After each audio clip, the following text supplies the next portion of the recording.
नमस्कार मंडळी, स्वागत आहे तुमचं आम्ही सातारकर किचनमध्ये। आज आपण बनवत आहोत पारंपरिक पद्धतीने चाकवताची गरगटी भाजी। छानपैकी इथं आपली भाजी तयार आहे। कशा प्रकारे बनवली ती मी दाखवते तुम्हाला।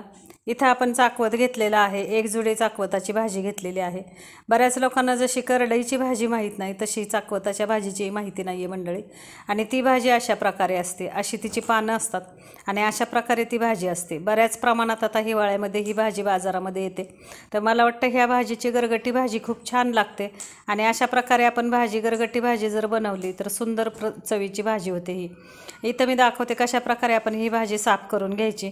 मुळाचा भाग आपण मुळं बाजूला काढून टाकायची आणि कोवळे देठ आणि पानं आपल्याला भाजीची घ्यायची आहेत। हे पहा, अशा प्रकारे भाजी आपण नीट करून घ्यायची, स्वच्छ साफ करून घ्यायची।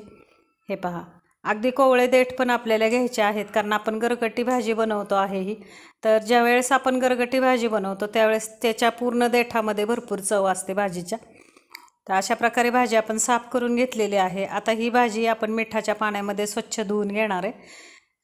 पाणी घ्यायचं, त्याच्यामध्ये 1 चमचा मीठ टाकायचं आणि त्याच्यामध्ये ही भाजी 2 ते 3 वेळा आपल्याला स्वच्छ धुवून घ्यायची। म्हणजे ह्याच्यावरती जर बारीक काय जीवाणू वगैरे कीटाणू असतील तर ते जातात, नष्ट होतात। आणि दुसरी गोष्ट, भाजी स्वच्छ होते, चिखल वगैरे असेल तर निघते। आता इथं आपण मसाले घेतलेले आहेत भाजीसाठी। हिरवी मिरची घेतली, 2 ते 4 लसूण पाकळ्या घेतलेल्या आहेत, अर्धी वाटी कच्चे शेंगदाणे घेतलेले आहेत, खोबरं आपण बारीक असं त्याचे काप करून घेतलेले आहेत, 1 वाटी ताक घेतलेलं आहे आणि अर्धी वाटी आपण चणा डाळ 10 मिनिट पाण्यामध्ये भिजवून घेतलेली आहे। आता ह्या भाजीला आपल्याला कुकरला 3 शिट्ट्या काढून घ्यायच्या आहेत। अर्धी वाटी चणा डाळ, अर्धी वाटी आपण कच्चे शेंगदाणे,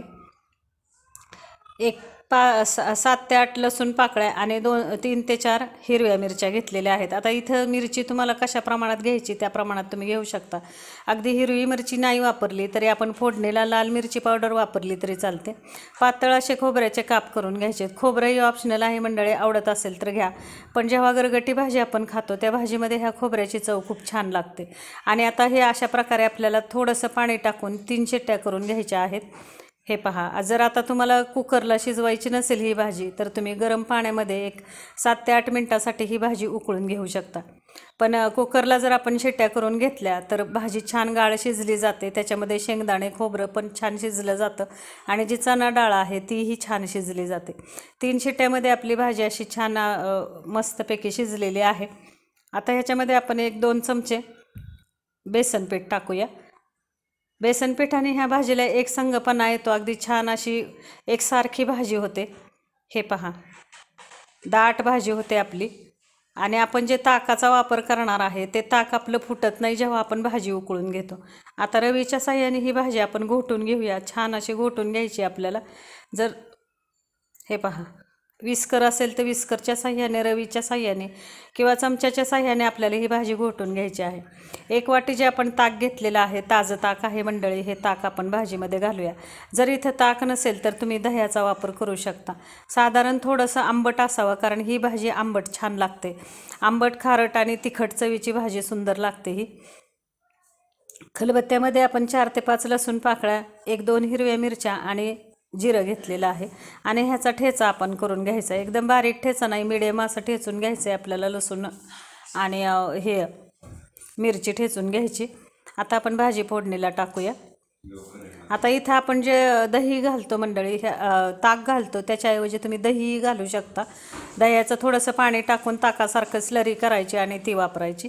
आता आपण तेलामध्ये फोडणी करूया। 1 छोटा चमचा हळद घातलेली आहे, अर्धा चमचा आपण हिंग घेतलेला आहे, 1 चमचा आपण लाल मिरची पावडर घेतलेली आहे आणि जो ठेचलेला आपला लसूण, मिरची आणि जिरं आहे ते ठेचा आपण घालूया आणि छान असा खमंग, आपल्याला छान तेलामध्ये खमंग असा लसूण परतून घ्यायचा आहे। आणि परतलेल्या ह्या लसूण मिरचीमध्ये आपण भाजी फोडणीला टाकणार आहे। ज्यावेळेस आपल्याला तेलाचा छान सुगंध सुटेल त्यावेळेस आपण आता भाजी फोडणीला टाकूया। हे पहा, आता ही गरगटलेली जी भाजी आहे आपली ती भाजी आपण फोडणीला टाकूया। अप्रतिम चवीची ही भाजी होते मंडळी, सुंदर भाजी लागते चवीला। भाकरीबरोबर, भाताबरोबर ह्याचा स्वाद जो आहे तो खूप छान लागतो। आणि हे पहा आता भाजी आपण फोडणीला टाकूया. आणि अशा प्रकारे जेव्हा ताकातली गरगटी भाजी केली जाते चाकवताची, छान चवीची भाजी होते ही. जर तुम्हाला ताक दही नसेल वापरायचं तर तुम्ही इथं लिंबाच्या रसाचा वापर करू शकता किंवा अर्ध लिंबू पिळून ही भाजी करू शकता. पण थोडीशी आंबट चवीला ही भाजी छान लागते. किंवा मग ह्याच्यामध्ये आंबट चुका थोडासा मिक्स करून आपण आंबट चुका आणि चाकवताची भाजी बनवू शकतो. छान असा 1 चमचाभर आपल्याला मीठ घालून ही भाजी ढवळून घ्यायची आणि 1-5 मिनटासाठी आपल्याला उकळून द्यायची. आता इथं मी मिक्सरला भाजी घातलेली नाही आहे मंडळी. ही जर मिक्सरला आपण बारीक करून घेतली तर ह्याचे जे खोबरं आहे किंवा जे आपण शेंगदाणे अख्खे घातलेले आहेत ते सुद्धा बारीक होतात आणि त्याची चव भाजीला लागत नाही. म्हणून आपल्याला ही भाजी रवीच्या साह्याने घोटून घ्यायची आहे आणि मग फोडणीला टाकायची आहे. आणि छान जशी जशी आपली ही भाजी शिजत जाणार तसा तसा तो एकसारखापणा भाजीला दाटसरपणा येत जातो आणि एकसारखी भाजी होते. आता ही जी मी भाजी चिरून घेतलेली नाही, ही देठासहित भाजी आपण कुकरला घातलेली आहे आणि शिजवून घेतलेली आहे. आणि हे पहा अशा प्रकारे 5 ते 7 मिनटासाठी भाजी आपल्याला उकळून द्यायची. इथं आपण बेसन पिठाचा वापर केलेला आहे मंडळी. जर बेसन पीठ नाही घातलं तर दही आणि ताक जे आपण वापरतो ते फुटण्याचा संभव असतो. म्हणून 2 चमचे आपल्याला बेसन पीठ वापरायचे. जर बेसन पीठ नसेल तर तुम्ही इथं बाजरीचं पीठ हलकंसं भाजून ह्याच्यामध्ये वापरू शकता. छान चवीला भाजी होते. आणि अशा प्रकारे 7 ते 8 मिनटासाठी आपल्याला ही भाजी उकळून द्यायची. हे पहा छान चवीची अप्रतिम चवीची ही भाजी होते. भरपूर प्रमाणात आता चाकवत बाजारामध्ये आलेलं आहे मंडळी. तर मला वाटतं आपल्या ज्या पारंपरिक भाज्या आहेत त्याचा आपण स्वाद घ्यायला पाहिजे. करडई, चाकवत, आंबट चुका, शेपू भाजी, कांद्याची पात भरपूर प्रमाणात बाजारामध्ये आहे आणि आपण ह्या भाज्या पारंपरिक पद्धतीने करून त्याचा स्वाद घ्यावा. 7 ते 8 मिनटासाठी छान अशी भाजी आपल्याला ही उकळून द्यायची. आणि जेवढी भाजी आपण उकळून देणार तेवढी ती चवीला छान होते. हे पहा छानपैकी आता अशा प्रकारे आपण भाजी उकळलेली आहे. आता आपण ह्या भाजीला तडका देऊया. इथं आपण एक करायचं मंडळी, थोडंसं लसणाचं प्रमाण ह्या भाजीला जास्ती लागतं. 1 गड्डी आपण लसूण सोलून घ्यायचा आहे आणि तो 1 गड्डी सोललेला लसूण म्हणजे 10 ते 15 लसूण पाकळ्या घ्यायच्यात आणि त्या लसूण पाकळ्या 2 ते 3 प्रकारे ह्या भाजीला आपल्याला टाकायच्या आहेत. एकदा सुरुवातीला भाजी आपण उकळून घेतो त्यावेळेला टाकूया, दुसऱ्या वेळेला आपण जेव्हा फोडणी करतो त्यावेळेला, आणि आता ह्या तिसऱ्या वेळेला आपण ज्यावेळेस तडका करणार आहे त्यावेळेला आपण ही लसूण वापरणार आहे. छान तेल आपल्याला 1 चमचाभर तेलामध्ये लसूण, जिरं आणि अर्धा चमचा लाल मिरची पावडर, काश्मीरी मिरची पावडरचा तडका आपल्याला करायचा आहे. छानपैकी हा खमंग लसूण आपल्याला परतून घ्यायचा आहे. ह्या भाजीला लसणाचं प्रमाण थोडंसं जास्ती ठेवायचं मंडळी. लसूण जेवढा जास्ती तेवढी ही भाजी चवीलाही छान लागते.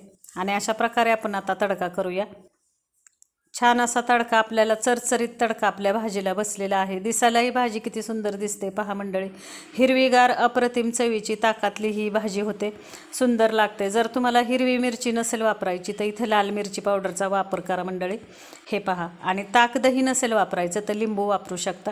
आणि हे पहा अशा प्रकारे आपली छान अशी ताकातली गरगटी चाकवताची भाजी तयार आहे. आता आपण सर्व करूया. छान तडका आपल्या भाजीला बसलेला आहे आणि लसूण आणि मिरचीचा जो स्वाद आहे ह्या भाजीला सुंदर स्वाद लागतो. ज्यावेळेस आपण खाताना ही भाजी खोबरं, शेंगदाणे, डाळ आपण जी घातलेली आहे चणा डाळ, सुंदर चवीला भाजी होते ही. आणि जेवताना दाताखाली आले खोबरं, शेंगदाणे तर त्याचीही चव फार छान लागते. आणि अशा प्रकारे आपण ही भाजी सर्व करूया. गरमागरम इंद्रायणी तांदळाच्या भाताबरोबर किंवा बासमती तांदळाच्या भाताबरोबर ह्या भाजीची चव छान लागते. आणि बाजरीच्या भाकरीबरोबर ही भाजी अप्रतिम लागते. कोणत्याही भाकरी चपातीबरोबर तुम्ही ही भाजी खाऊ शकता, पण बाजरीच्या भाकरीबरोबर ही भाजी खूप छान लागते मंडळी. अशा प्रकारे करून पहा, खाऊन पहा. रेसिपी आवडलीस लाईक, शेअर आणि सबस्क्राईब करा. पुन्हा भेटूया नवीन पदार्थासह नवीन व्हिडिओमध्ये. धन्यवाद मंडळी.